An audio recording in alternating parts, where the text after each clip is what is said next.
This video is sponsored by my favorite website creator, Squarespace, the best place to go when you want to get a domain or create a gorgeous website or an online store. Okay, so we need to talk about men.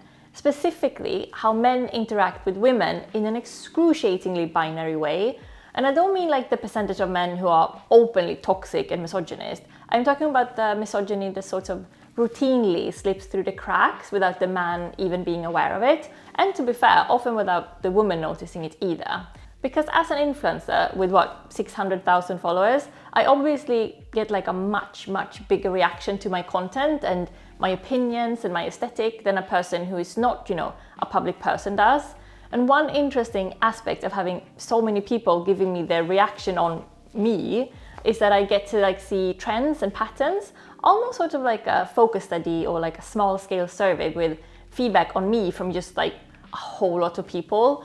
And there's one thing that needs to be said about this, and that is how, in general, random civilian men talk to women experts, to women professionals and artists.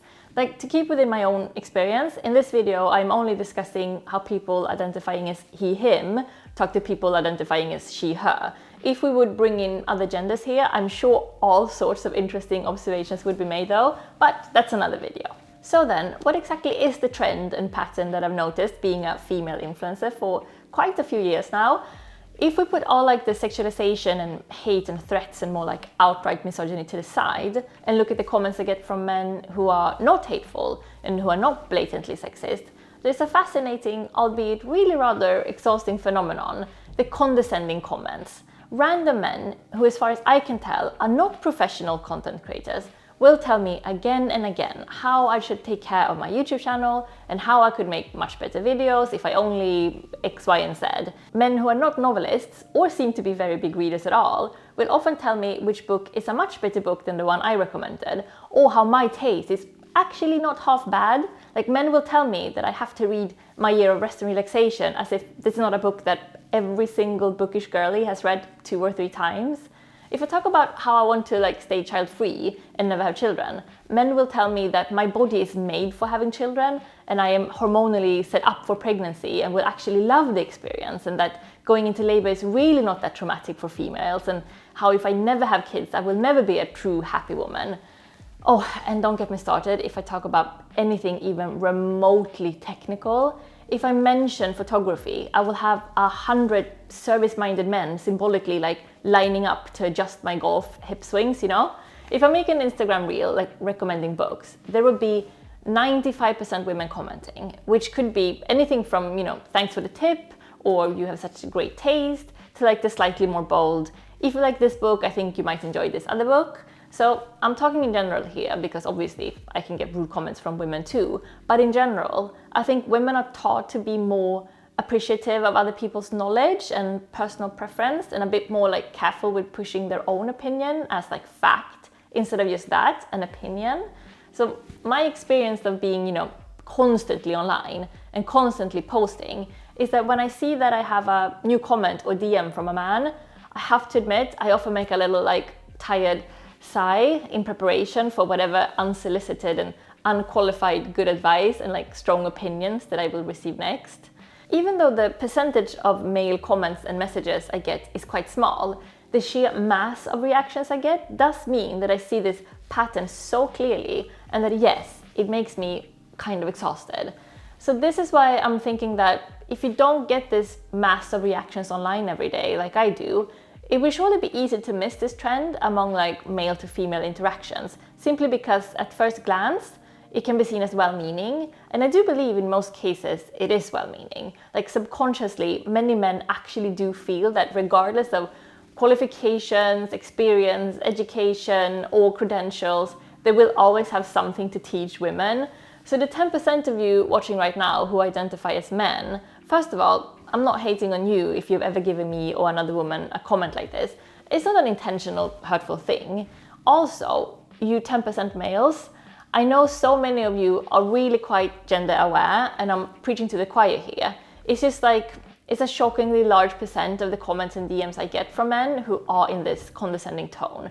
My very unscientific estimation will be that it's probably 75% of male-made comments that are telling me how I should live my life and how I could be better at this or that if I only did, X, Y, Z. David, who reads all my comments on YouTube, actually just told me that he would estimate it's probably 95% of all comments from men who are in this condescending tone. I'm not sure how I feel about that. Speaking of golf swings, did you see that video on TikTok where Georgia Ball, who is a professional golfer and golf teacher and content creator, gets unsolicited advice from a man on how to swing when she's at the golf course filming herself practicing? So he interrupts her and points out the mistakes she's doing in her swings. So then she explains to him that she's going through a swing change to try out different adjustments or whatever. Sorry, I don't know the golf terms for these things. David showed me this TikTok because this condescension I get online is something we talk about, I don't know, almost daily.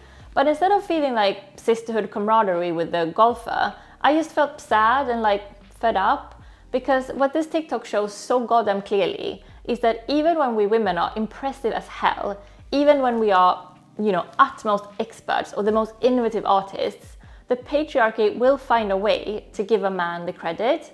This is a trope we see all the time in film and TV and books, that if a woman is an expert at more or less anything in a film, say she's a painter or a rock climber or a really good driver or a violinist, almost 100% of the time, her expertness will be explained by her learning her skills from a man. Her father was a violinist, her ex-husband is a weapons expert, her writing mentor was a male professor, etc., etc. It's the audience is collectively holding their breath seeing a female expert on film until that one piece of information explaining how and why she can be an expert is revealed. And the answer is always a man taught her. Phew, world order is restored. Now we can enjoy the rest of the movie. You know what I mean? I'm sorry to have just now ruined so many films and books for you, but once you start noticing this trope, it's goddamn everywhere. So how come then? Why are men in general having such a hard time seeing women as well-rounded humans who can, actually know stuff about stuff? Of course, patriarchy overall will push down women as second-rate citizens who are seen as less capable, less intelligent, and less ambitious. But I want to talk more specifically about content, the consuming aspect. It's no news that, again, in general, men watch and read men, while women watch and read women and men. Centuries of underrepresentation in media and art have forced women to consume mostly, or back in the day, almost exclusively, content created by men, mostly about men. So we have no problem reading the classics. We're watching the films, we look at photography and, listen to podcasts with men telling their male experience. Because what we women take for granted is that, shock horror, men are humans too. And although we will have different life experiences growing up in such a binary society, we will more than anything have the same types of feelings and thoughts and struggles as human beings. It's extremely easy to relate to a human with a different gender. Many, many men have not yet realized this because they have not yet consumed enough women-told content. They actually think that female-created content is niche. The same goes for many, many white people, thinking that stories told by people of color will be stories only for people of color. Unrelatable, uninteresting, probably boringly political. You know the prejudices. And of course, there's a simple solution to this. If we consider any type of content to be niche or about the other, simply because of the physical attribution of its creator or its protagonist, we just need to actively consume this content for a bit to realize that of course there's universality and relatability in almost any story about any other human being. One way it can be so clearly obvious that this niche content, otherness nonsense is going on is to look at how we talk about content by men versus content by women.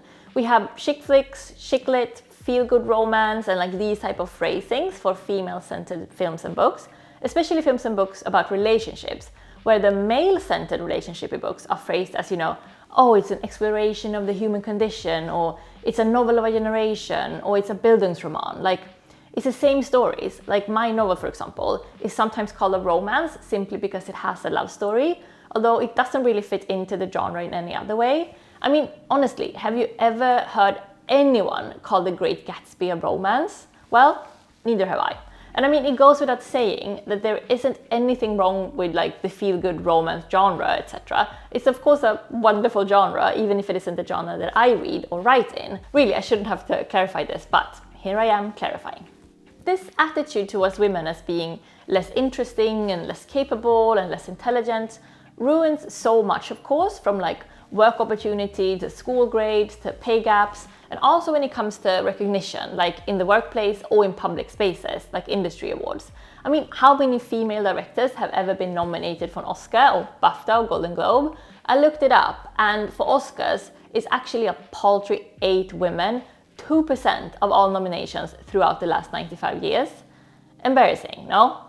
The same with like media coverage, like newspaper reviews or, oh, last year's Booker Prize. Did you see this? Out of the 6 nominated authors for the Booker Prize 2023, there were, listen to this, fewer women than men named Paul. No, I'm not joking. There were 3 Pauls and 2 women. And this is although I think it's something like, 80% of the novels being written are written by women. How many percent of novels being written are written by a Paul? That's what I want to know. And I can assure you, as the most avid reader, the Pauls are not better writers than the women writers of today. Because as it turns out, your artistic skill and sensibility is not located in your penis. Shocking, I know. Let's leave this on a positive note. Men are catching up, like things are changing and changing quite rapidly. I mean, at least compared to other eras of human history. And this whole well-meaning condescension phenomenon is on the whole such a small part of the sexism problem. I just find it fascinating since it is, just that, well-meaning and so ridiculously widespread. Obviously, it's a symptom of a larger problem that so many men subconsciously don't view women as, adult humans. And also, there seems to be such an extreme level of internalized sexism here, where women themselves often don't trust in their own ability and intelligence and relevance. We have like an internalized otherness that we have to deal with. Because the thing is, us as women, experts or non-experts, professionals or non-professionals, experienced or inexperienced, we can goddamn make up our own minds. Like, we can make our own mistakes and have our own successes. We can know stuff about stuff without having been, taught or guided or mentored by a man.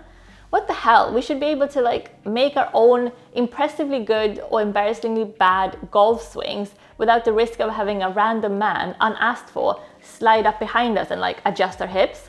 My hips are exactly where I want them. Thank you very much. I mean, I look at my hips and I feel pretty good about their adjustment. And contrary to popular belief, David didn't teach me, a father didn't teach me, a male teacher never taught me squat. My hips have survived thus far without the unsolicited guidance of strange men. And even if they do get a bit dislocated from time to time, if I want help, I can ask for it. Until then, dear men, if you haven't yet, can you please just learn the basic human skill of sometimes simply staying quiet? Thank you in advance. I love you lots. Now, do you want to create a beautiful site or maybe start your own blog?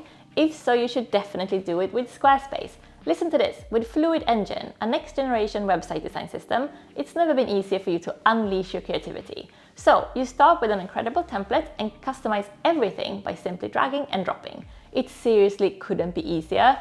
Squarespace is also amazing with blogging tools to share your stories, photos and videos to make it easy to reach your audience. You can also auto-post your content to Twitter, Facebook or Tumblr. They have great traffic analytics so that you can see how many people are visiting your site, how long they're staying for, where they're coming from and what they're interested in, like traveling or fashion or maybe books, for example. So what are you waiting for? Go get your free trial today at squarespace.com, and when you're ready to launch, go to squarespace.com/jennymustard to get 10% off your first purchase of a website or domain. Thank you, my loves, and see you very, very soon. Bye bye.